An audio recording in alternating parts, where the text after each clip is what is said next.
Imaginez une vaste plaine enveloppée d'une brume matinale.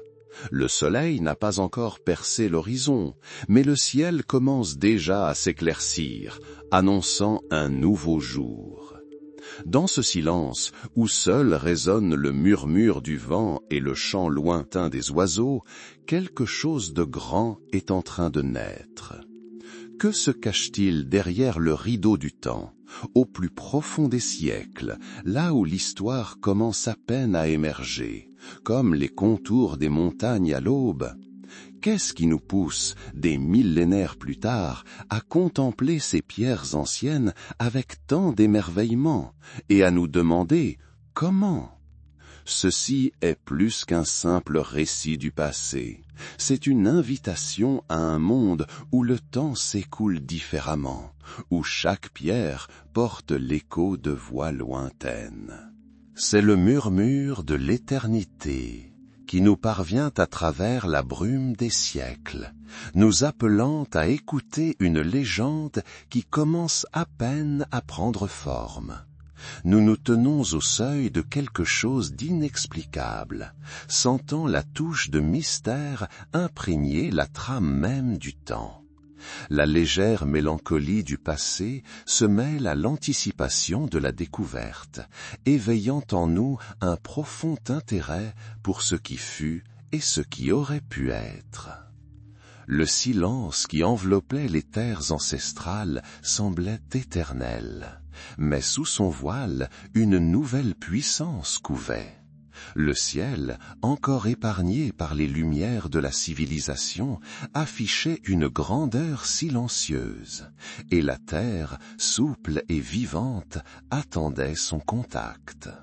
C'était une époque où le temps lui-même semblait ralentir, se préparant à un grand accomplissement. Quelque part au loin, à l'horizon, un présage de changement se préparait, telle une douce brise annonçant une tempête. Et ainsi commença. Les mouvements maladroits mais déterminés de mains ancestrales touchèrent la terre. Les premiers remparts de terre s'élevèrent, tel le souffle d'un géant s'échappant des entrailles de la planète. C'était un début, timide mais plein de détermination. Sur cette vaste plaine, où le vent commençait à peine à murmurer ses histoires, une idée naissait, destinée à s'incarner en la pierre.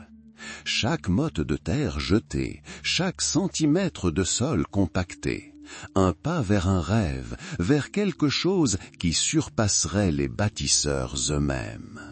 Le soleil, perçant la brume matinale, éclairait les silhouettes des ouvriers occupés. Leurs visages étaient concentrés, leurs mouvements mesurés. Leur ténacité, leur travail inlassable révélaient un profond respect pour un concept qu'ils commençaient à peine à appréhender. Point d'urgence, seulement une volonté inébranlable, incarnée dans la forme. Les premières pierres, pas encore taillées à la perfection, gisaient aux abords des futures structures, attendant leur heure. Témoins silencieux de la naissance de quelque chose de grandiose. L'air s'emplit de sons, le cliquetis des outils primitifs, les cris, la respiration rythmée de dizaines de personnes. C'était un hymne à la création, un chant de travail qui résonnait à l'unisson avec la nature qui s'éveillait. La terre répondit, épousant les contours façonnés par leur volonté. Les vagues grossissèrent, devenant toujours plus imposantes, telles des anneaux encerclant le cœur de la terre. Dans chaque mouvement, dans chaque effort, on percevait une unité de but, un désir de créer quelque chose qui perdurerait pendant des siècles. Des mains ancestrales, fortes et cailleuses, ne connaissaient aucune fatigue. Elles sentaient chaque pierre, chaque irrégularité du sol. Leur toucher était à la fois rude et doux, comme s'ils parlaient à la terre elle-même dans un langage qu'eux seuls comprenaient. Le ciel les veillait d'en haut, et le vent emportait leur souffle, le mêlant au parfum de l'herbe et de la terre humide. C'était une époque où le monde semblait intact, empli de mystères et de possibilités. Les monticules de terre formaient un cercle, le premier contour, le plus simple, mais déjà significatif. C'était le commencement, le fondement de miracles futurs. Dans ce cercle, dans cette première étape, se cachait déjà la promesse de quelque chose de plus grand, quelque chose qui pourrait relier le ciel et la terre, l'homme et le cosmos. Le travail continuait, se succédant, comme des vagues déferlant sur le rivage. Chaque jour apportait de nouveaux changements, de nouvelles formes, une nouvelle vie à ce paysage jusque-là silencieux. Le soleil montait plus haut, teintant le ciel de couleurs vibrantes, mais les hommes poursuivaient leur travail. Ils faisaient partie intégrante de cette terre, ses enfants, s'efforçant de lui donner une forme nouvelle et majestueuse. Un léger courant d'air, à peine perceptible, les enveloppait, tel le souffle d'un esprit ancestral bénissant leurs efforts. Leurs actions transmettaient la sagesse, transmise de générations en générations, le savoir-faire pour travailler avec la nature et non contre elle. Les pierres qui seraient amenées ici plus tard reposaient encore dans des carrières lointaines, mais leurs avenirs étaient déjà tracés. Pour l'instant, la terre régnait en maître, déployant sa force et sa puissance. Les remparts s'élevaient, créant un relief qui définirait ce lieu pour des millénaires. C'était l'époque des commencements, l'époque où les graines d'une grande idée prenaient leurs premières racines, encore invisibles. Imaginez une aube paisible, alors que le monde dort encore, et que les premiers rayons du soleil effleurent à peine la terre. C'est dans un tel silence, une telle tranquillité, que cette construction grandiose a débuté. Sans bruit, sans agitation, si ce n'est les sons naturels de la nature et le travail mesuré des hommes. C'était une époque où chaque pierre, chaque poignée de terre avait sa signification, son rôle dans le grand projet. Des mains ancestrales poursuivaient leur œuvre, leurs gestes affinés par des siècles d'expérience. Elles savaient travailler la terre, la façonner, créer une structure à partir du chaos. Plus qu'une simple construction, c'était un acte sacré, un rituel auquel participaient l'homme et la terre elle-même. Le ciel, infini et silencieux, témoignait de ce processus, ces cycles éternels se reflétant dans le rythme du travail. Chaque nouveau virage du talus, chaque couche de terre compactée était un pas en avant, rapprochant la première étape de son achèvement. C'était une époque de persévérance, une époque de force, une époque où l'esprit humain se manifestait dans sa forme la plus pure, dans le désir de créer quelque chose qui survivrait à la vie elle-même. La douce brise qui balayait la plaine semblait porter les échos d'anciens champs de travail et de création. Les premières ombres projetées par les imposants remparts s'allongeaient à chaque heure qui passait, marquant le passage du temps. Mais le temps semblait différent ici. Il était allongé, chargé de sens. Chaque coup de marteau, chaque pas humain, tout cela constituait la trame d'une histoire qui commençait à peine à s'écrire. C'était d'une époque où la terre et le ciel semblaient s'unir dans une même impulsion pour donner naissance à un nouveau miracle.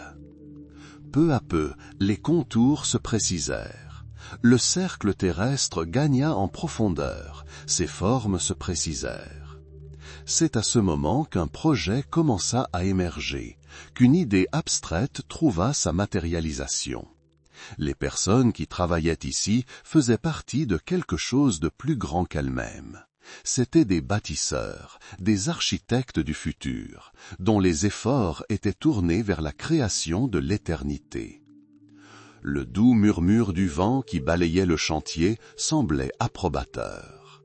Il transportait les parfums des herbes et des forêts lointaines, créant une atmosphère de paix et de concentration. Le travail se poursuivait, jour après jour, se succédant comme les étoiles dans le ciel nocturne. C'était une époque où la terre, le ciel et les mains ancestrales travaillèrent à l'unisson, créant un projet qui susciterait admiration et respect pendant des millénaires. Un changement d'air approche, tel un souffle de vent à travers la steppe. Des géants de pierre, comme nés de la terre elle-même, se préparent pour leur long voyage. Leur périple commence à des centaines de kilomètres de leur lieu de prédilection, dans de lointaines carrières où leurs formes silencieuses ont été préservées pendant des siècles. Le travail ici n'est pas moins intense que sur le futur chantier. Des maîtres anciens, armés seulement de pierre et de ténacité, cisèlent, taillent et façonnent ces colosses. Chaque coup de marteau résonne dans le silence, comme s'il réveillait des géants endormis. L'air est chargé de poussière et du parfum de la pierre humide, et les mains cailleuses des hommes témoignent de leur inébranlable détermination. Ils ressentent le poids de chaque pierre, sa texture, sa force intérieure, se préparant à lui confier une grande mission.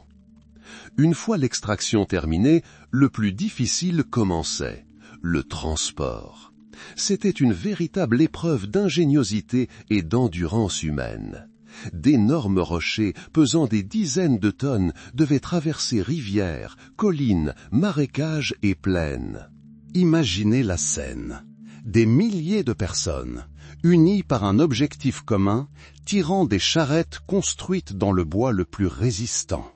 Leurs muscles étaient tendus à l'extrême, leur respiration laborieuse, mais leurs yeux flamboyaient de détermination. Des éclaireurs ouvraient la voie, dégageant le passage des obstacles. À certains endroits, pour faciliter le déplacement, ils utilisaient des rouleaux en bois spéciaux qui roulaient lentement sous le poids de la pierre, lui permettant de glisser vers l'avant. Imaginez le soleil couchant, teintant le ciel d'un rouge cramoisi, tandis que ces processions lentes mais régulières poursuivent leur chemin. L'air est empli du craquement du bois, de la respiration haletante des gens et de cris d'encouragement occasionnels mais puissants. Ce n'était pas seulement le mouvement des pierres, c'était un cheminement de volonté, un cheminement de foi. Chaque kilomètre parcouru les rapprochait de leur but, de ce lieu sacré où ces géants étaient destinés à prendre leur place. Les rivières représentaient un défi particulier. Pour transporter d'énormes rochers d'un cours d'eau à l'autre, on utilisait de larges et robustes radeaux faits de rondins de bois amarrés. Ensuite, à l'aide de cordes et de leviers, les pierres étaient soigneusement chargées sur ces radeaux, puis, soutenues par de nombreux rameurs et animaux de trait, glissaient lentement vers l'autre rive. Ce processus exigeait une coordination et une précision incroyables pour éviter toute catastrophe. La moindre erreur pouvait entraîner la perte d'une précieuse cargaison, voire des pertes humaines.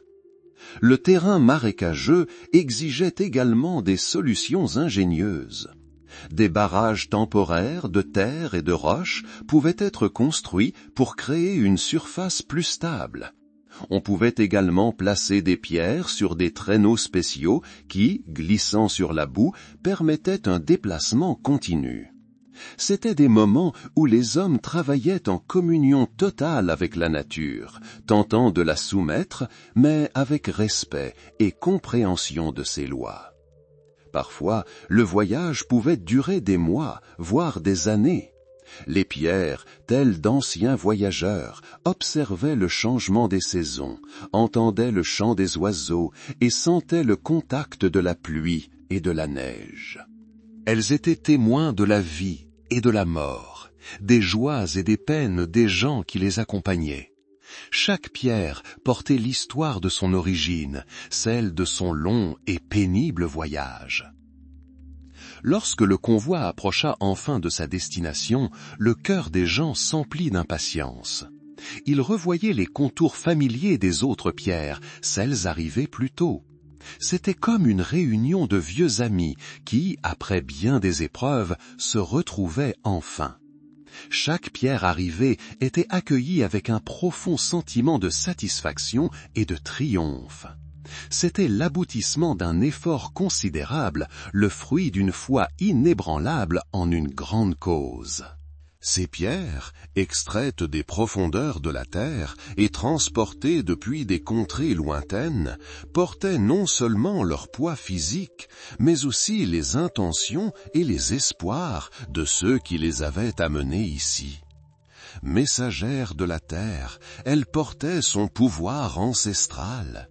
Leur transport révélait l'étonnante capacité d'organisation des peuples anciens, leur profonde compréhension des lois de la physique et leur volonté inébranlable d'atteindre un objectif, aussi inatteignable soit-il. Le voyage des pierres était une symphonie de persévérance humaine, un hymne à la force de l'esprit, surmontant tous les obstacles, s'efforçant de créer l'éternité. Le doux murmure du vent semblait les soutenir, tandis qu'elles approchaient lentement mais sûrement de leur destination immuable. Le silence qui enveloppait la terre après le long voyage des pierres n'était pas vain. Il était empli des échos du travail, des murmures des chants des ouvriers et d'un léger soupir de soulagement. Mais ce n'était qu'une pause. L'univers sembla s'arrêter un instant, reprenant des forces avant un nouveau tourbillon de changement. Le temps, qui s'écoulait auparavant lentement, tel un fleuve gelé par les glaces, s'apprêtait maintenant à retrouver sa force rapide. Le soleil, cet éternel vagabond dans le ciel, recommença sa danse quotidienne. Ses rayons, d'abord timides, puis de plus en plus confiants, effleurèrent les imposantes pierres, les colorant de teintes dorées. Chaque aube apportait non seulement de la lumière, mais la promesse d'un nouveau jour, d'une nouvelle opportunité pour ceux qui avaient créé ce lieu. Et tandis que le soleil se couchait, laissant des traces pourpres à l'horizon, la lune apparut dans le ciel. Sa lumière argentée, si douce et mystérieuse, illumina le cercle de pierre, lui conférant un charme mystique tout autre. Les peuples anciens qui bâtirent cette merveille voyaient bien plus qu'une belle image dans le ciel. Ils voyaient une carte, un calendrier, une boussole. Leurs yeux, habitués à l'immensité, apprirent à lire les signes inscrits sur la toile du jour et de la nuit. Ils observaient le mouvement des étoiles, les levées et couchers de soleil, les phases de la lune, et dans ces rythmes, ils voyaient le reflet de leur propre vie, des cycles de la nature, du cycle éternel de la naissance et de la mort. Chaque pierre, placée à sa place, n'était pas un élément aléatoire. Elle faisait partie d'un plan soigneusement élaboré, d'un grand puzzle que seuls ceux qui possédaient une connaissance approfondie des corps célestes pouvaient résoudre. Ils savaient que le soleil se lève sur une pierre particulière au solstice d'été, projetant une ombre longue et distincte. Ils savaient quand a lieu le solstice d'hiver, lorsque le jour court atteint son apogée. La lune, avec ses visages toujours changeants, jouait également un rôle important, marquant le temps des semailles et des récoltes, le temps des célébrations et du recueillement. Il ne s'agissait pas seulement d'une construction, C'était la création d'un miroir cosmique reflétant l'ordre de l'univers. Stonehenge, comme l'appelleraient ses descendants, devint une sorte d'observatoire, un temple dédié au corps céleste. Dans son étreinte de pierre, les hommes cherchaient des réponses à des questions éternelles. D'où venons-nous? Où allons-nous? Quel est le sens de notre existence? Ils ne trouvèrent pas de réponse dans les mots, mais dans le murmure discret des étoiles, dans les mouvements harmonieux des corps célestes, dans les rythmes de la nature qu'ils recréèrent si minutieusement dans la pierre. Les rayons du soleil, filtrant à travers les ouvertures, dirigeaient le regard vers des points précis. Les ombres projetées à différentes périodes de l'année marquaient des étapes importantes. C'était une structure vivante, ancrée dans la trame même du temps et de l'espace. Ces bâtisseurs, dont les noms pourraient être à jamais oubliés par l'histoire, possédaient une sagesse qui allait au-delà de la simple survie. Ils aspiraient à l'harmonie, à la compréhension de leur place dans le vaste cosmos.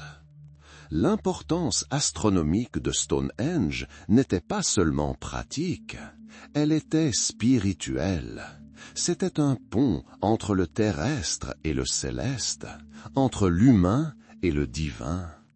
Lorsque le soleil se levait à l'horizon, teintant le ciel de teintes délicates, ceux qui se tenaient dans le cercle de pierre avaient le sentiment d'appartenir à quelque chose d'immense, d'incommensurable.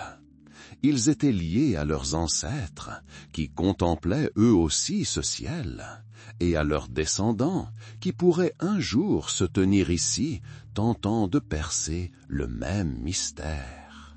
Le temps reprit son cours. Les jours cédèrent la place aux nuits. Les saisons se succédèrent, et Stonehenge, ce témoin de pierre des mystères célestes, demeura à sa place, observant silencieusement la danse éternelle de l'univers.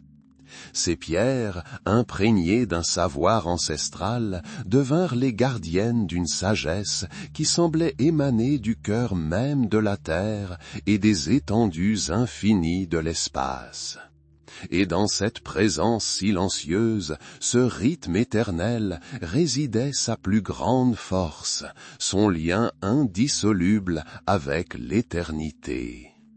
Le silence enveloppe les pierres anciennes comme une brume descendant des champs. Le temps, qui jusqu'à récemment s'écoulait avec constance, mesurant le passage du jour et de la nuit, des saisons et des siècles, semble désormais figé. Dans ce silence, une prémonition naît. Une prémonition de changement aussi puissante que les mégalithes eux-mêmes, s'élevant vers le ciel. L'air s'épaissit, se remplissant de mots non prononcés, de significations cachées.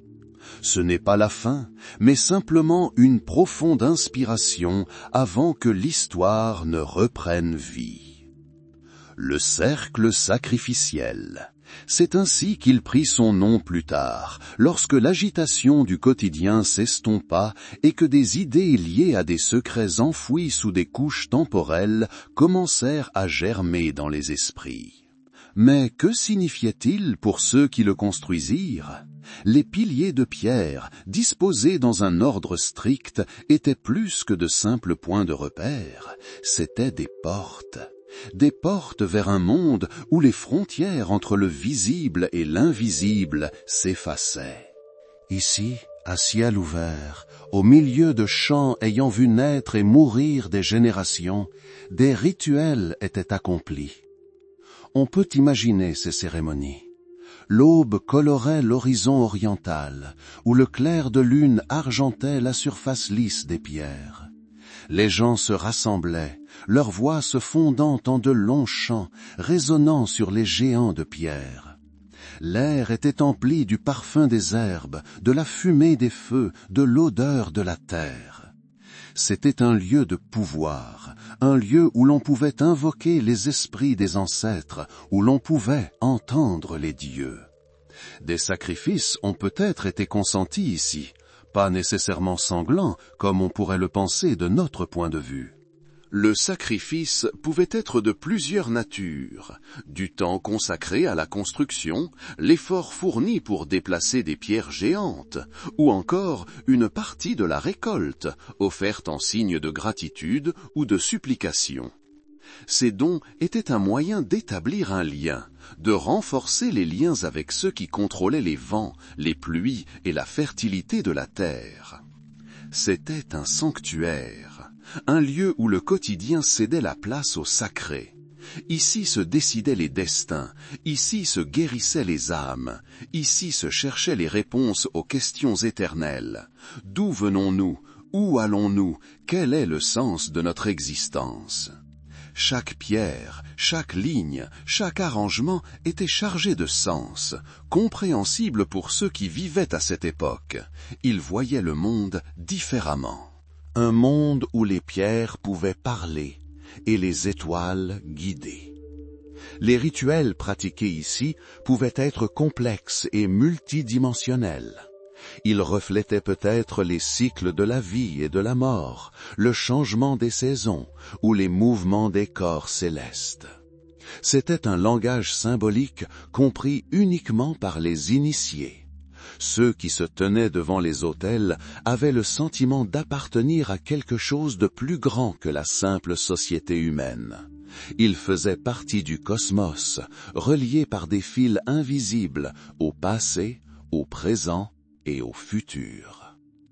Imaginez un prêtre, le visage caché sous une capuche. Ses mains, levées vers le ciel, semblent puiser leur énergie dans les étoiles. Sa voix, basse et égale, prononce des mots qui semblent faire trembler l'air. Autour de lui, dans la semi-obscurité, se tiennent des personnes, leur visage exprimant l'émerveillement, la peur et l'espoir. Ce n'est pas un simple rassemblement, c'est une communion avec les forces de la nature, avec le monde spirituel, entre nous. Certains érudits supposent que Stonehenge aurait été le lieu de mystères cachés aux yeux des non-initiés, des rituels secrets transmis de génération en génération. Ces mystères auraient été associés à la guérison, à l'acquisition de la sagesse et au passage vers un autre monde. Les pierres servaient de décor à ces expériences spirituelles profondes. Certains jours, à certaines heures, lorsque les corps célestes étaient parfaitement positionnés, Stonehenge se transformait. Il devenait un organisme vivant, vibrant d'énergie. Ceux qui participaient au rituel pouvaient expérimenter des états de conscience modifiés, plongeant au plus profond d'eux-mêmes et dans l'immensité de l'univers. C'était une époque de révélation, une époque où le voile entre les mondes s'amincit. Le concept de sacrifice, dans le contexte de Stonehenge, pourrait également être lié à l'idée de purification. Offrir quelque chose de précieux, qu'il s'agisse de biens matériels, de désirs personnels, voire d'une partie de sa force vitale, pouvait être perçu comme un moyen de purifier l'âme, de se débarrasser de la négativité et de restaurer l'harmonie. C'était une forme de purification spirituelle, nécessaire au maintien de l'équilibre du monde. L'époque où Stonehenge était le plus utilisé à des fins rituelles était probablement une période de profonde spiritualité. Les gens vivaient en étroite relation avec la nature, ressentant sa puissance et sa sagesse. Leur croyance était simple, mais profonde. Ils cherchaient un sens à chaque phénomène, à chaque mouvement. Et Stonehenge, ce majestueux cercle de pierre, était le centre de leur vie spirituelle. On peut imaginer comment, au fil des siècles, des générations d'hommes sont venus ici accomplir leurs rituels. Chaque fois que la pierre touchait le sol, chaque fois que le soleil franchissait l'ouverture, chaque fois que la lune inondait l'autel de sa lumière, ces actions se répétaient, renforçant le lien entre les hommes et leur Dieu, entre la terre et le ciel. Un fil conducteur reliait le passé au présent. Mais les temps changeaient. Le monde autour de Stonehenge se transformait. De nouveaux peuples, de nouvelles cultures, de nouvelles croyances apparurent. Et même si les pierres restaient à leur place, leur signification originelle pouvait être perdue ou altérée. Le silence qui avait précédé ces changements devenait de plus en plus évident, comme si la Terre elle-même se préparait à une nouvelle étape, à de nouvelles épreuves. Cependant, même si nous ne pouvons saisir pleinement toutes les nuances des rituels pratiqués ici, une chose demeure certaine. Stonehenge était un lieu de profonde spiritualité. Un lieu où les hommes cherchaient des réponses, où ils aspiraient à l'harmonie, où ils ressentaient une connexion avec l'Éternel. Et cette énergie spirituelle, cette aura mystique, se ressent encore lorsqu'on se tient parmi ces pierres anciennes, respirant l'air imprégné du murmure de l'éternité. Et dans ce silence, dans cette anticipation du changement, nous sentons le temps reprendre son cours. Il s'accélère, apportant avec lui de nouvelles découvertes, de nouvelles questions, de nouvelles significations. Mais les pierres anciennes de Stonehenge demeurent, gardiennes silencieuses de secrets, nous rappelant la profonde spiritualité de nos ancêtres et la quête éternelle de l'humanité pour trouver sa place dans ce vaste monde. Un nouveau chapitre du monde antique s'ouvre à nous, où derrière chaque pierre, derrière chaque horizon, se cache une histoire. Nous sommes sur le point de comprendre qui a osé ériger cette structure grandiose, qui a guidé les mains et les cœurs des hommes vers la réalisation d'un rêve aussi audacieux. C'était une époque où le monde semblait à la fois vaste et interconnecté.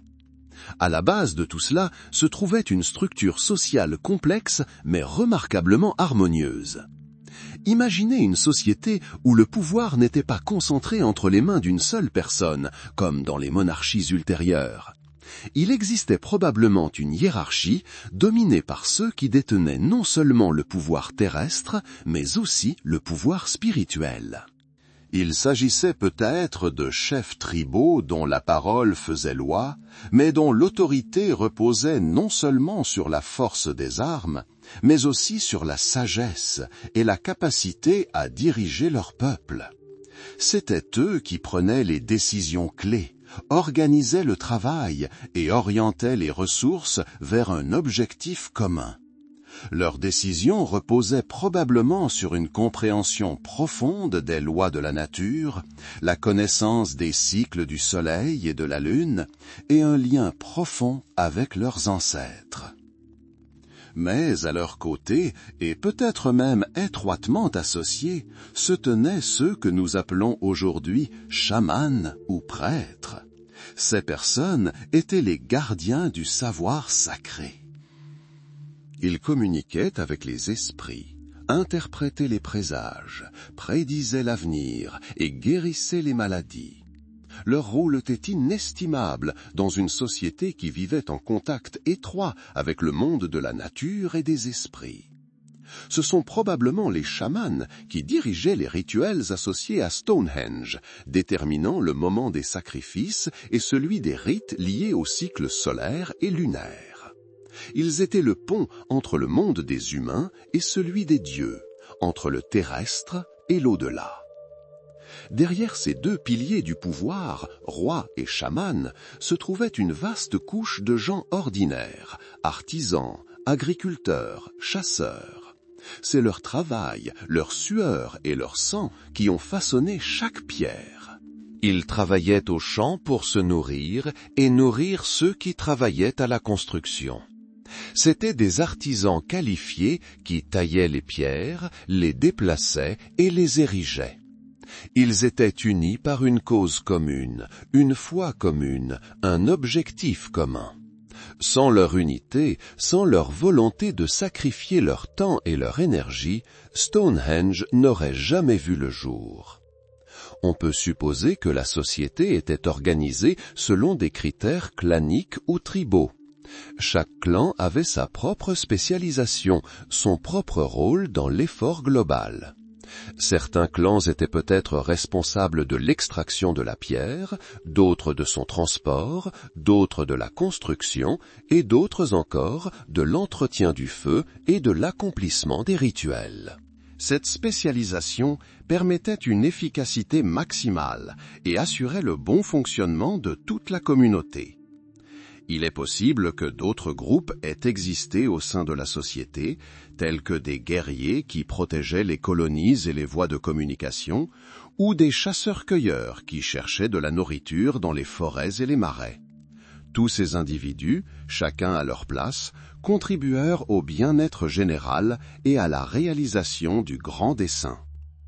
Il est important de comprendre qu'un projet de construction d'une telle envergure exigeait non seulement une force physique, mais aussi un sens de l'organisation exceptionnel. Il fallait planifier les travaux, allouer les ressources et garantir le respect des délais. Ces fonctions incombaient probablement aux chefs et aux anciens, qui possédaient les connaissances et l'autorité nécessaires. Malgré la hiérarchie, une telle société était probablement fondée sur les principes du collectivisme et de l'entraide. Le grand projet de construction, tant souhaité et important pour tous, unissait les gens, effaçant les frontières entre clans et groupes sociaux. Chacun faisait partie d'un ensemble plus grand que soi. Imaginez les réunions où les plans étaient discutés et les tâches assignées. Il ne s'agissait pas de rassemblements formels au sens moderne du terme, mais plutôt d'événements rituels où chaque mot comptait, où les décisions étaient prises conformément à la volonté des ancêtres et au présage de la nature. L'atmosphère était imprégnée d'un sentiment d'unité, d'un objectif commun, et de la conviction qu'il construisait non pas une simple structure de pierre, mais quelque chose d'une portée cosmique. Dans cette mosaïque complexe de rôles et de responsabilités, chacun ressentait son importance. Même le plus humble fermier, cultivant un champ pour nourrir les bâtisseurs, comprenait que son travail était essentiel. Il faisait partie d'une grande chaîne menant à la création de quelque chose d'éternel. La structure sociale de Stonehenge était probablement bien plus complexe et multiforme que ne le laissent supposer les maigres vestiges archéologiques. Mais une chose est sûre, c'était une société unie par un objectif commun, où chacun connaissait sa place et contribuait à la cause commune. C'était une société où pouvoir, sagesse et travail allaient de pair, créant quelque chose de véritablement étonnant. C'est cette harmonie, cette unité, cette volonté collective qui a permis aux hommes de surmonter d'incroyables difficultés et d'ériger un miracle de pierre qui captive encore notre imagination. C'était une époque où l'esprit humain, guidé par la volonté des dirigeants et la sagesse des chamans, a su conquérir la nature et créer un monument à sa force et à sa foi. Et ce monument, témoin silencieux d'une époque révolue, continue de nous raconter son histoire, celle de ceux qui ont osé rêver l'impossible et ont réalisé leurs rêves dans la pierre. Le silence semblait s'épaissir sur la vallée, telle une brume matinale, avant que les premiers rayons du soleil n'atteignent la terre. C'était une époque où Stonehenge, ce colosse de pierre, respirait profondément. Une époque où ces cercles et ces lignes n'étaient pas seulement un mystère archéologique, mais le cœur vibrant de la vie. On pense que c'est durant ces siècles, s'étendant peut-être à partir du début du 3e millénaire avant J.C., que la structure atteignit son apogée de fonctionnalité et d'importance. Le vent, tel un signe avant-coureur de changement, bruissait entre les interstices des pierres géantes, transportant les parfums de la fumée des incendies et de l'herbe fraîchement coupée. Imaginez le spectacle. Des milliers de personnes se rassemblèrent au pied de ces géants de pierre. Le soleil, se levant à un point précis, colora le ciel de nuances de rose et d'or, tombant précisément sur la pierre centrale de l'autel. Plus qu'un simple spectacle, c'était un événement chargé de sens profond. Les rituels pratiqués ici étaient sans doute plus somptueux et plus fréquents qu'aux époques précédentes ou ultérieures. Des prêtres, vêtus de robes ornées de plumes et de coquillages, accomplissaient leurs rites, leur voix se mêlant au chant des oiseaux et au murmure des feuilles. Chaque pierre, chaque élément de cette structure grandiose avait une fonction. Des pierres de sarcène, rapportées de montagnes lointaines, brillaient au soleil, rappelant les longs voyages et les efforts incroyables nécessaires à leur transport. D'immenses trilithes, tels des portes vers un autre monde, encadraient l'espace central, créant l'impression d'un cercle sacré. Il est possible que des cérémonies clés liées à la fertilité, au changement des saisons, à la guérison et même, selon certains, au passage des âmes vers l'au-delà aient eu lieu ici. L'atmosphère de ces siècles dorés était sans doute imprégnée non seulement de recueillement, mais aussi d'une énergie vibrante.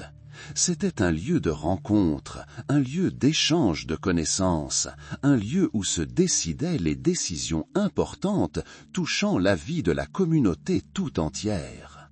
Imaginez le murmure des voix, les rires des enfants, le tintement des instruments, le son des flûtes et des tambours. Stonehenge était plus qu'un simple temple, c'était le centre de la vie communautaire. Un lieu où l'histoire s'écrivait chaque jour. Le soleil, satellite et point de repère, jouait ici un rôle central. Son mouvement dans le ciel, le changement des saisons, les phases de la lune, tout cela était indissociable de la vie des habitants de ce cercle de pierre. Ils observaient, enregistraient et prédisaient. Les connaissances astronomiques accumulées au fil des générations se traduisaient par la disposition précise des pierres. Stonehenge était un calendrier vivant, une boussole indiquant le chemin à travers le temps et l'espace. L'artisanat prospérait probablement à cette époque. Tailleurs de pierre, artistes et métallurgistes y trouvaient tous leur emploi. Des villages entiers existaient peut-être sur les collines environnantes, habités par des personnes dont la vie était inextricablement liée au fonctionnement de Stonehenge. Leur travail, leur art, leurs croyances, tout constituait un mécanisme unique et vaste qui soutenait ce monde de pierre. Imaginez des gens venus de contrées lointaines pour assister aux grandes festivités, recevoir la bénédiction des prêtres, consulter ceux qui comprenaient le langage des étoiles.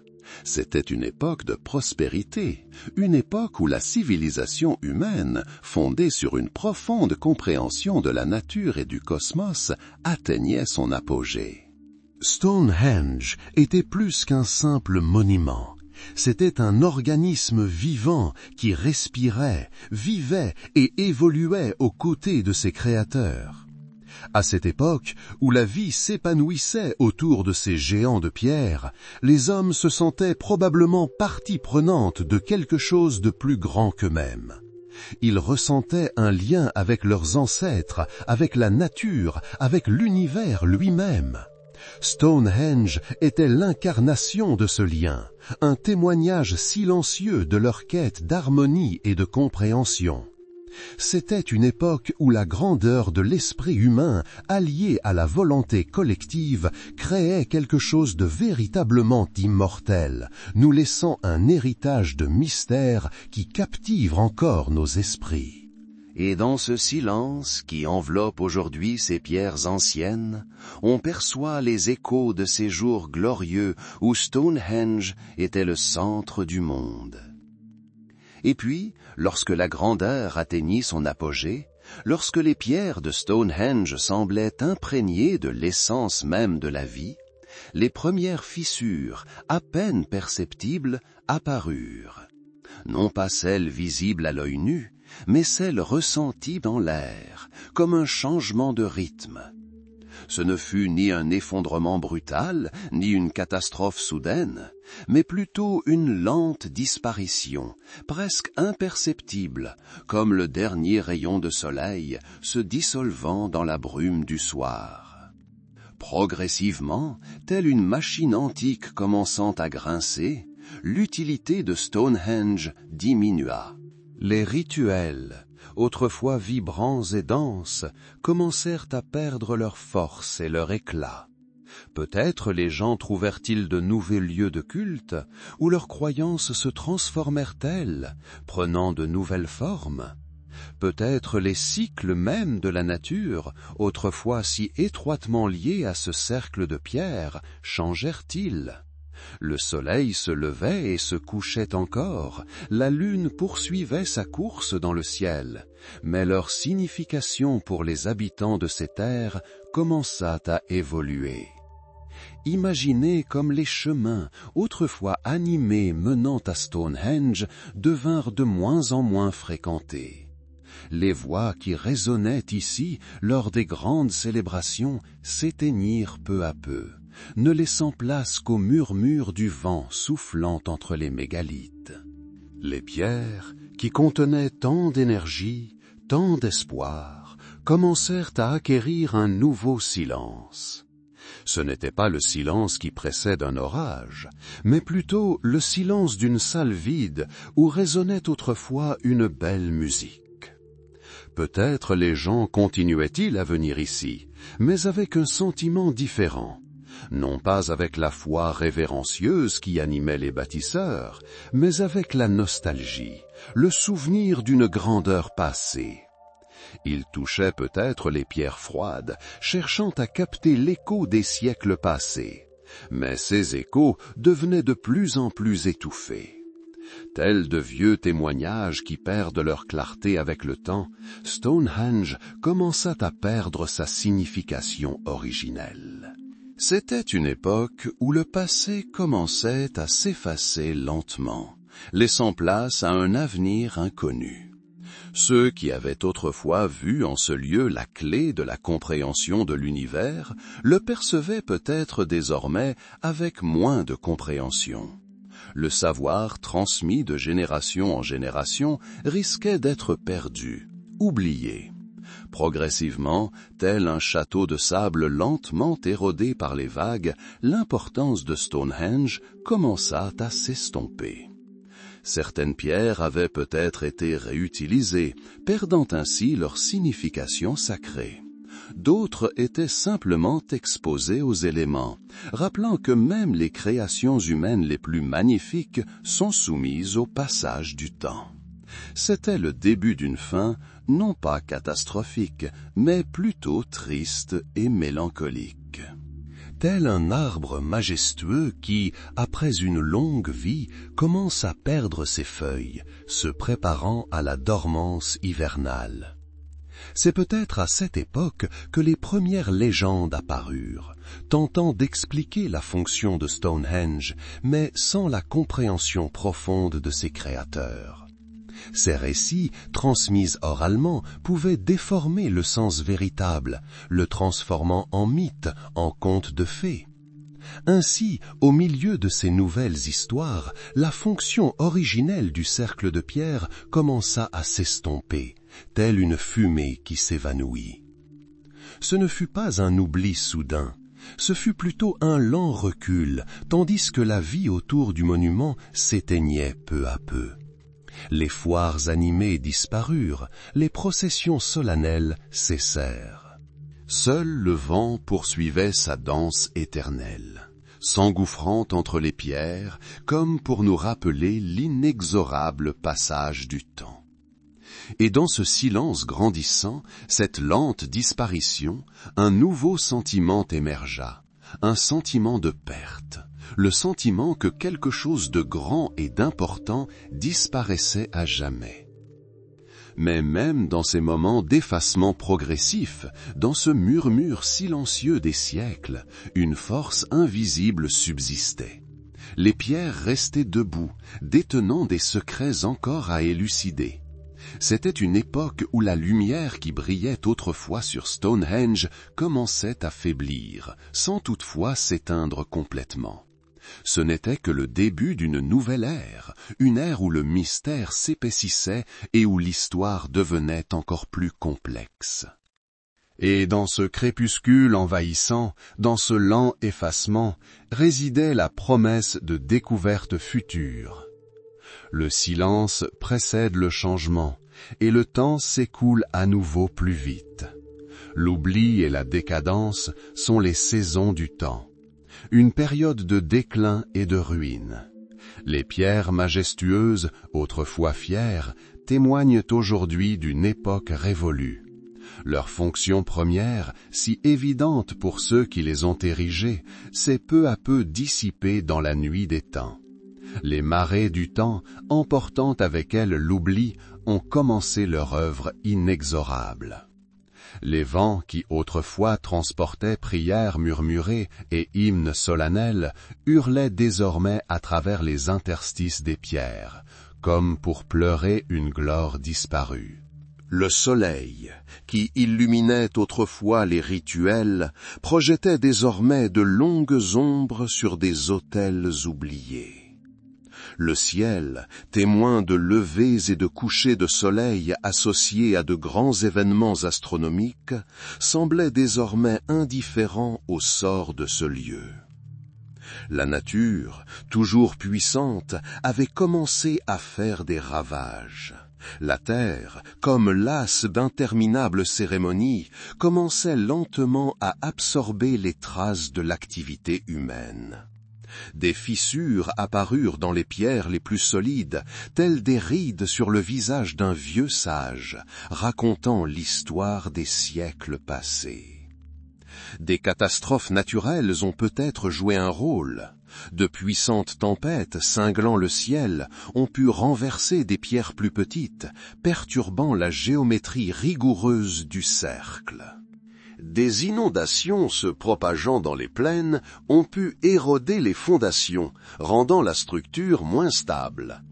Ou peut-être le temps lui-même, tel un sculpteur invisible, a-t-il simplement effacé les arêtes vives, adoucissant les contours, les rendant moins nettes. Mais la nature n'était pas la seule responsable du déclin. L'intervention humaine, bien que moins visible, laissait également des traces. Au fil des civilisations, l'importance originelle de Stonehenge pouvait être oubliée. Les nouveaux arrivants pouvaient le considérer comme un simple vestige du passé, un lieu où résidaient des esprits ou où étaient cachés d'anciens trésors. Les pierres pouvaient être démontées pour construire de nouvelles habitations ou servir de repères lors de voyages. Chaque pierre, enlevée ou déplacée, était un pas vers l'oubli. Imaginez comment des hommes, ignorant la véritable conception du site, auraient pu tenter d'adapter ce site à leurs propres besoins. Peut-être l'ont-ils utilisé comme forteresse, renforçant les remparts de terre, mais perturbant l'ordre originel. Ou bien, le percevant comme un sanctuaire, y ont-ils ajouté leurs propres symboles étrangers qui n'ont fait qu'obscurcir sa signification originelle. Chaque nouvelle couche ajoutée à l'ancienne fondation la rendait plus incompréhensible. Les terrassements entourant le cercle de pierre se sont peut-être détériorés plus rapidement. La pluie et le vent ont effacé leurs contours, transformant les remparts autrefois majestueux en douces collines, indiscernables du relief naturel. Les fossés, qui auraient pu servir à des fins rituelles, se sont peut-être remplis de terre et de végétation, masquant leurs formes originelles. Peu à peu, Stonehenge, autrefois un centre vivant et vibrant, se transforma en ruine. Ces pierres, autrefois disposées avec tant de précision et de détermination, semblaient désormais des gardiennes solitaires, oubliées de leur peuple. Disparues étaient les couleurs vibrantes qui ornaient peut-être les structures de bois qui complétaient autrefois le cercle de pierre. Les sons qui emplissaient ce lieu, chants, musique, voix des prêtres, avaient disparu. Seul subsistait le bruissement de l'herbe et les cris des oiseaux. À cette époque, l'histoire du monument était moins une succession d'événements qu'un lent processus de déclin. Tout comme la lumière du soleil couchant cède peu à peu la place à l'obscurité de la nuit, l'importance de Stonehenge s'est évanouie dans l'oubli. Mais même dans ce déclin, dans cette destruction, une certaine résilience subsistait. Les pierres elles-mêmes, lourdes et immobiles, continuaient de se dresser, témoins muets d'une gloire passée. Elles conservaient en elles un souvenir, même si les hommes ne pouvaient plus le déchiffrer. Le temps, tel un fleuve impétueux, apportait le changement. Et dans ce courant, Stonehenge, autrefois symbole d'unité et de sagesse, commença à perdre sa forme, sa fonction, son sens. Ce ne fut pas une disparition soudaine, mais une lente dissolution. Chaque siècle effaçant une nouvelle strate de l'histoire, un nouveau fil le reliant au passé. Peut-être qu'à cette époque, alors que sa fonction première avait disparu, Stonehenge acquit une réputation plus sinistre. On le craignait, on l'évitait, lui attribuant le pouvoir d'esprits maléfiques ou le refuge de forces surnaturelles. Les enfants se racontaient peut-être des histoires effrayantes de pierres prenant vie la nuit. Cette négligence n'était peut-être pas simplement un processus passif, mais aussi un évitement actif, une peur de l'inconnu. Chaque fois que la pierre bougeait ou tombait, c'était comme un mot perdu dans un texte ancien. Le sens devenait moins clair, plus fragmenté.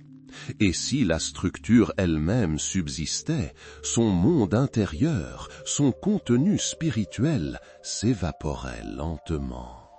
C'était une époque où le passé devenait toujours plus lointain, toujours plus mystérieux. On peut imaginer les derniers prêtres ou gardiens partir, emportant avec eux les vestiges d'un savoir qu'ils ne pouvaient plus transmettre. Ou les derniers visiteurs arrivant avec des objectifs totalement différents de ceux de leurs ancêtres. Leurs rituels, s'ils existaient, n'étaient qu'un pâle reflet de ce qui s'était passé ici des millénaires plus tôt. Et dans ce silence envahissant, au milieu des pierres effondrées, une nouvelle histoire naquit. Une histoire non pas de construction, mais de déclin. Non pas de grandeur, mais de perte. C'était le cycle inévitable inhérent à toute création humaine.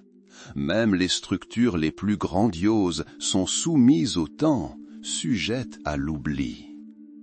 Mais même dans cet état de délabrement, dans ce silence de destruction, Stonehenge n'a rien perdu de son attrait. Son mystère n'a fait que grandir. Son silence est devenu plus éloquent. Il est devenu un rappel que même les créations les plus durables peuvent être vulnérables aux assauts du temps. Cette période d'oubli et de destruction n'était pas une fin, mais seulement une transition vers une nouvelle étape où l'histoire de Stonehenge serait réécrite, réimaginée, Mais il fallait d'abord qu'elle sombre dans le silence, dans les ténèbres, avant que la lumière ne puisse à nouveau éclairer ses secrets. C'était une période où le temps lui-même semblait ralentir, permettant à toute la création de retourner progressivement à la terre, à l'oubli, ne laissant qu'un faible écho de sa gloire passée. Le silence qui enveloppait l'ancien cercle semblait éternel, mais le temps, cet inexorable restaurateur et destructeur, reprit son élan. Il coula comme les eaux d'un fleuve se jetant dans la mer, transformant le paysage, apportant de nouveaux levers et couchers de soleil. Dans cette ère nouvelle, tandis que les ombres du passé s'éloignaient et que l'horizon s'élargissait, le regard humain se tourna à nouveau vers ces pierres majestueuses. C'était un retour à la lumière, un regain d'intérêt, un réveil après un long sommeil séculaire. Au début, ce n'était que de simples murmures, de faibles bouffées de curiosité qui perçaient le voile des siècles. Les habitants d'un monde nouveau, si différent de celui des bâtisseurs, commencèrent à se poser des questions. Qui avait érigé ces géants? À quoi servaient-ils? Ces pierres, dressées depuis des millénaires, appelaient silencieusement à la raison, éveillant chez les gens non seulement la curiosité, mais quelque chose de plus, le désir de comprendre. Progressivement, tels les premiers rayons timides du soleil perçant à travers l'épais feuillage, les érudits commencèrent à pénétrer ce cercle. Leurs outils étaient différents de ceux des maîtres anciens. Au lieu de marteaux et de ciseaux, ils utilisaient des règles et des compas. Au lieu de la force brute, ils faisaient appel à un esprit vif et à une soif de savoir. Ils commencèrent leurs recherches, mesurant, dessinant et comparant méticuleusement. Chaque pierre, chaque ligne, chaque orientation devint l'objet d'une attention méticuleuse. Ce fut une époque de découverte où Stonehenge cessa d'être un simple amas de pierres abandonnées par des ancêtres oubliés. Il devint un objet d'étude scientifique, une énigme à résoudre. Archéologues, historiens, astronomes, chacun apporta son point de vue, son expertise. Ils étudièrent les couches de la terre, cherchèrent des traces d'outils anciens et analysaient la position des pierres par rapport au corps céleste. Parallèlement, artistes et poètes, sensibles à la magie du passé, commencèrent à ressentir l'attrait de ce lieu. Leurs pinceaux et leurs mots cherchèrent à saisir l'atmosphère mystérieuse, la beauté ineffable qui émanait des pierres.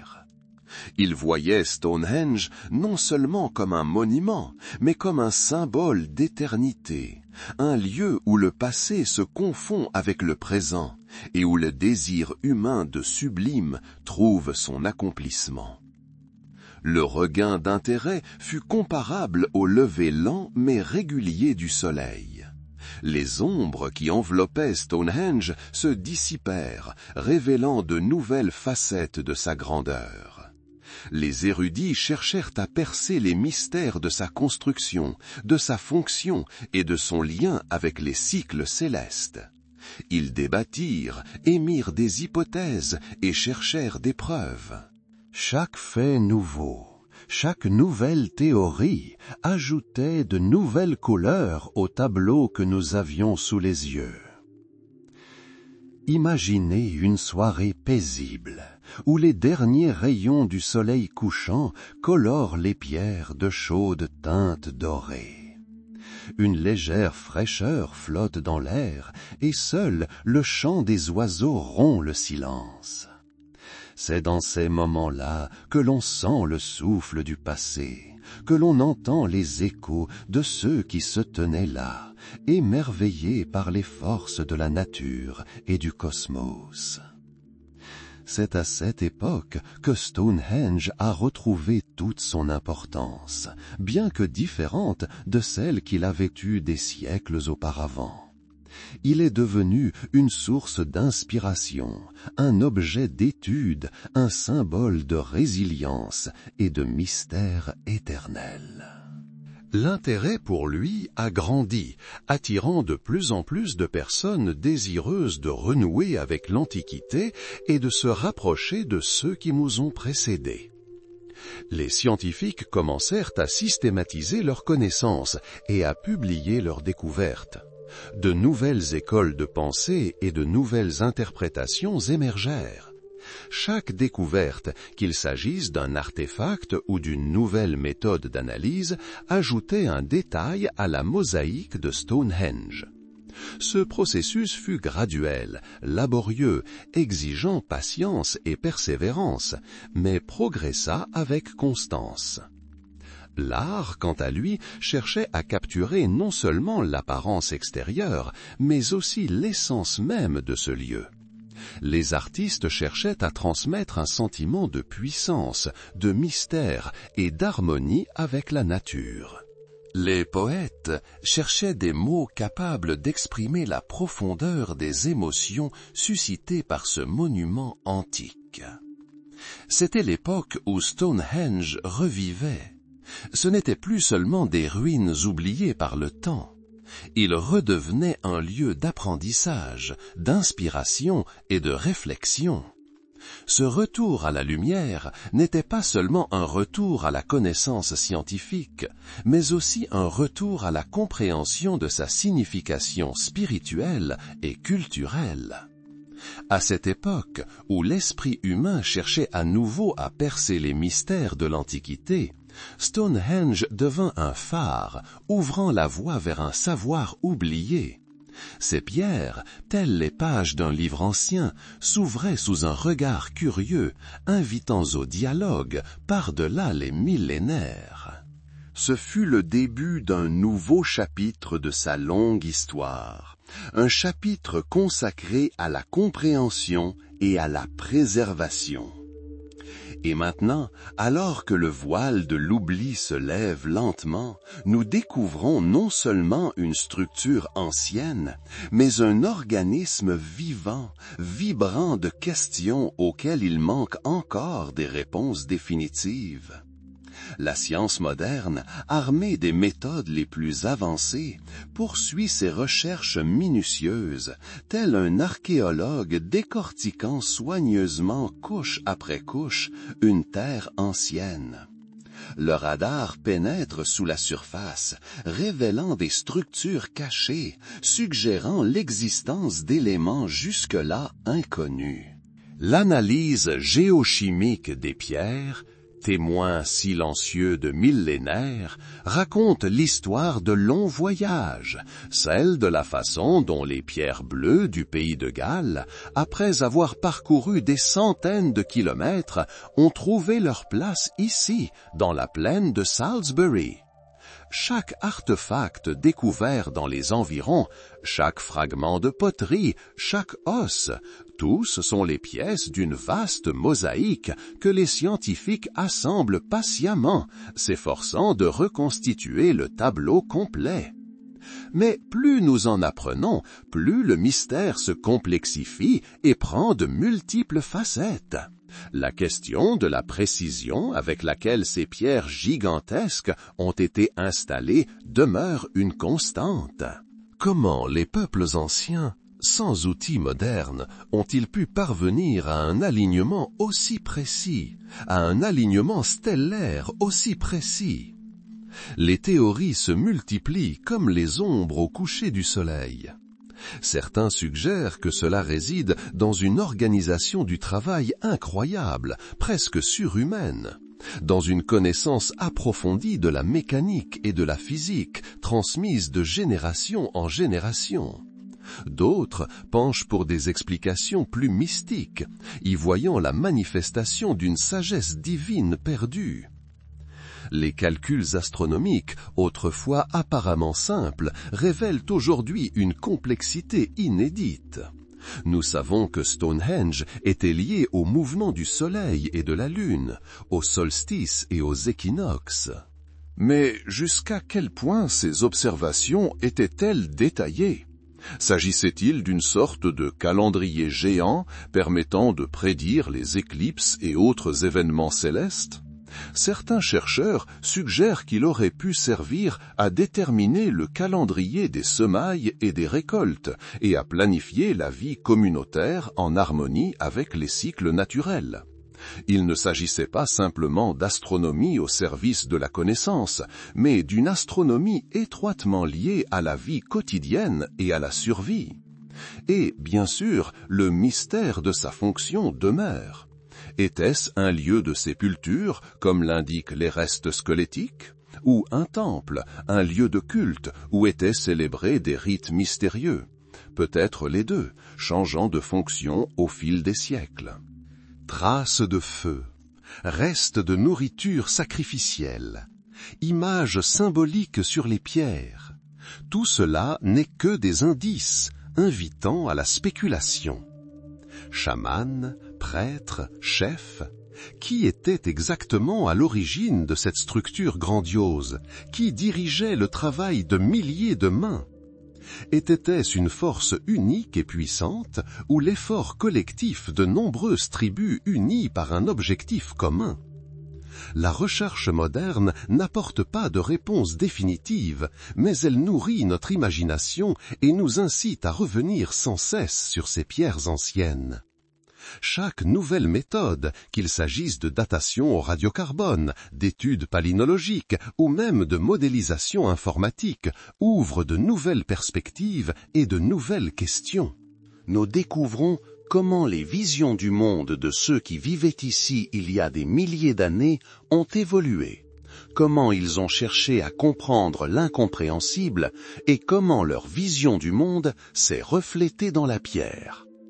Il ne s'agit pas seulement d'un travail scientifique, c'est une aventure intellectuelle, une plongée dans les profondeurs de l'esprit humain. Nous nous tenons devant ces mégalithes, et le vent qui balaie la plaine semble porter l'écho de voix disparues.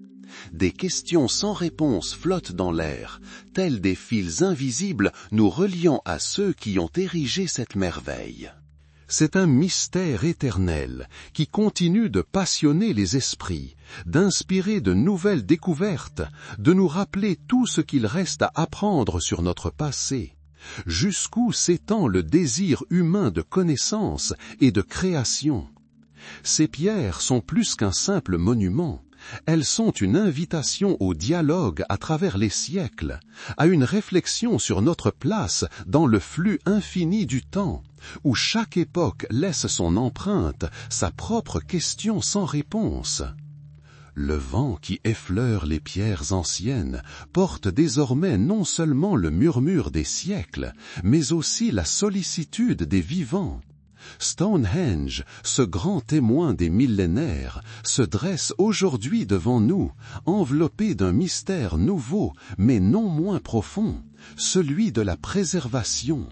C'est un lieu où les échos du passé résonnent avec une clarté particulière, où chaque pierre, chaque ligne préserve la mémoire de ceux qui ont peiné, cru et contemplé les étoiles.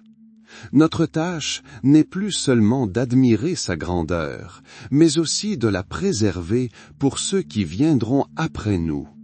Le bruit des pas sur l'herbe, le murmure discret des gens s'arrêtant avec émerveillement, tout cela se mêle aux vibrations ancestrales de la terre.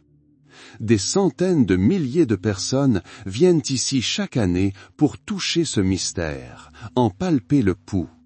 Elles empruntent les mêmes sentiers que les anciens pèlerins, le regard levé vers le ciel, comme en quête de réponses perdues dans le temps. L'air y est particulier, chargé d'histoire, et chacun ressent ce lien, ce fil conducteur qui traverse les siècles. Nous nous tenons au seuil de ce cercle de pierre, et il semble vivant, respirant, portant en lui non seulement des souvenirs, mais aussi de l'espoir. Scientifiques, archéologues et restaurateurs sont devenus les nouveaux gardiens de ce lieu sacré. Leur travail est un art délicat, conciliant préservation de l'authenticité et protection contre les ravages du temps et de l'homme. Chaque pierre, chaque couche de terre est étudiée avec le plus grand soin. Il ne s'agit pas d'une simple rénovation, c'est un dialogue avec le passé, une tentative de comprendre comment continuer à vivre sans perturber l'harmonie de ce lieu ancien. Le travail se déroule en silence, interrompu seulement par le bruissement des outils et des voix étouffées, comme s'il craignait de troubler les esprits endormis. Imaginez, d'anciens mégalithes, dont certains pèsent des dizaines de tonnes, sont constamment exposés au vent, à la pluie et au gel. Des fissures microscopiques peuvent se transformer en problèmes majeurs au fil du temps. C'est pourquoi des spécialistes s'efforcent de renforcer les fondations et de protéger la surface de l'érosion. C'est un travail minutieux, exigeant des connaissances approfondies et une patience immense. Ils utilisent les technologies modernes pour scruter l'intérieur de la pierre, comprendre sa structure et prédire sa réaction aux différentes influences. C'est comme prendre soin d'un chef-d'œuvre antique, où la moindre négligence peut entraîner des dommages irréparables. Mais préserver Stonehenge ne se limite pas à sa protection physique. Il s'agit aussi de préserver son patrimoine spirituel et son importance pour les citoyens. Comment garantir que ce monument ancien reste accessible sans le transformer en une attraction touristique dénuée de mystère? Comment expliquer aux générations futures l'importance de ces pierres et leur admiration?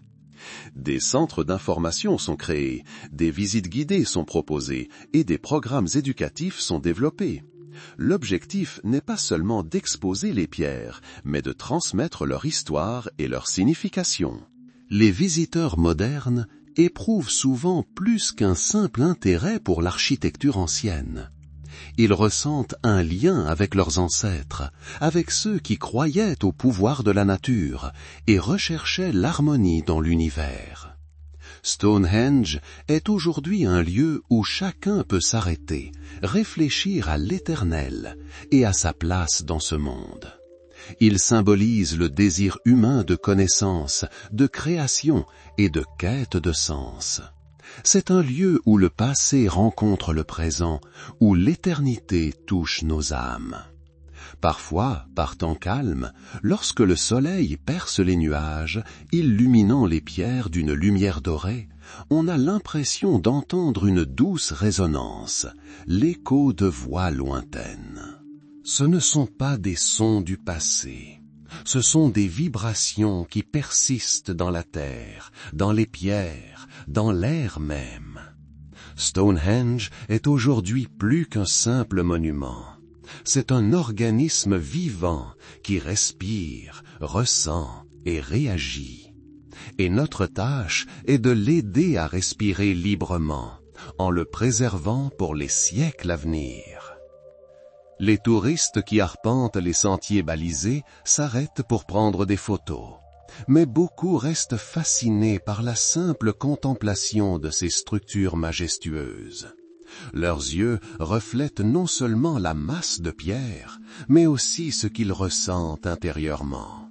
Surprise, admiration et parfois une paix profonde et inexplicable. Les enfants, tenant leurs parents par la main, contemplent les pierres avec de grands yeux, s'imprégnant de cette atmosphère ancestrale. Des clôtures spéciales permettent de maintenir la distance nécessaire à la protection, tout en permettant d'apprécier l'immensité et la grandeur de Stonehenge. C'est un équilibre entre accessibilité et préservation. Chaque visite ici est plus qu'une simple visite d'un monument. C'est une sorte de pèlerinage, un aperçu de l'histoire et du mystère. Et lorsque les visiteurs repartent, ils emportent avec eux non seulement des photos, mais aussi un fragment de cette magie ancienne, cet écho éternel. Les scientifiques poursuivent leurs recherches, utilisant de nouvelles méthodes pour percer toujours plus de mystères. Chaque découverte enrichit le portrait de ce monde antique. Mais la tâche la plus importante aujourd'hui n'est peut-être pas tant de percer tous les secrets que de préserver le site lui-même, son atmosphère, son aura. Stonehenge est plus qu'un simple amas de pierres. C'est un lieu de pouvoir, un lieu de mémoire, un lieu où l'histoire humaine se mêle à celle de la terre et du ciel. Parfois, au crépuscule, lorsque les derniers visiteurs quittent le domaine et que le ciel se pare des teintes délicates du soleil couchant, Stonehenge paraît particulièrement mystérieux. Les ombres s'allongent et les pierres prennent des formes nouvelles, plus mystérieuses. À cet instant, on a l'impression que le temps ralentit et que des esprits anciens semblent s'éveiller pour raconter leurs histoires à ceux qui veulent bien les écouter. C'est un moment de profonde connexion avec le passé, un moment où l'on se sent appartenir à quelque chose de plus grand que la simple vie humaine. Protéger Stonehenge est une responsabilité collective. C'est notre devoir envers nos ancêtres et les générations futures. C'est un rappel que nous ne sommes que les gardiens temporaires de cette grande histoire, et chacun de ceux qui viennent ici devrait emporter avec lui non seulement des impressions, mais aussi la compréhension de cette responsabilité. C'est une leçon silencieuse mais profonde, enseignée par le temps lui-même, gravée dans la pierre. Et cette leçon résonne dans le cœur de tous ceux qui s'arrêtent et l'écoutent. Un changement d'air approche, tel un souffle de vent à travers la steppe, charriant les échos millénaires. Stonehenge, cet ancien gardien du temps, se dresse figé dans son silence, préservant la mémoire de ceux qui l'ont créé et de ceux qui sont venus ici en quête de réponses. Ces pierres, érodées par d'innombrables saisons, ont été témoins de levées et de couchers de soleil, d'éclipses solaires et de pluies de météores. Le vent qui s'engouffre dans les ouvertures murmure des histoires que nous percevons à peine, mais dont nous ressentons l'écho au plus profond de notre âme. Des siècles ont passé, et l'agitation humaine autour de ces structures monumentales s'est apaisée, mais leurs souvenirs perdurent. Il vit dans les légendes, dans les pierres, dans la terre elle-même. Telles des étoiles scintillant dans la nuit, leur lumière continue d'illuminer notre chemin, nous rappelant le cycle éternel de la vie, de la mort et de la renaissance. Nous, qui venons aujourd'hui, nous tenons sur le même sol que les bâtisseurs de Stonehenge, levant les yeux vers le même ciel qu'eux. Et en cela réside un profond et paisible sentiment de continuité. Les pierres sont silencieuses, mais leur silence est chargé de sens. Ils témoignent du fait que même les créations humaines les plus grandioses sont soumises au passage du temps. Mais il affirme aussi que certaines idées, certaines aspirations peuvent survivre à leur créateur, préservant ainsi leur pouvoir et leur importance pour les générations futures. Stonehenge est plus qu'un simple monument au passé. C'est un rappel éternel de la quête humaine de connaissance, d'harmonie avec la nature et de compréhension des mystères de l'univers. Lorsque le soleil se couche, teintant le ciel de pourpre et d'or, et que les derniers rayons effleurent le sommet des pierres, un instant de calme s'installe. Dans ce silence, on perçoit les échos du passé, on sent le souffle de l'Antiquité. C'est un instant où l'agitation du jour cède la paix éternelle, et où les préoccupations humaines semblent si insignifiantes face à la grandeur de l'univers.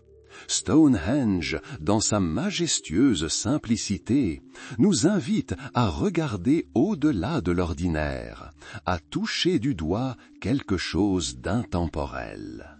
Ainsi, tel le dernier souffle d'un monde ancien, ce doux écho des étoiles s'évanouit dans l'éternité.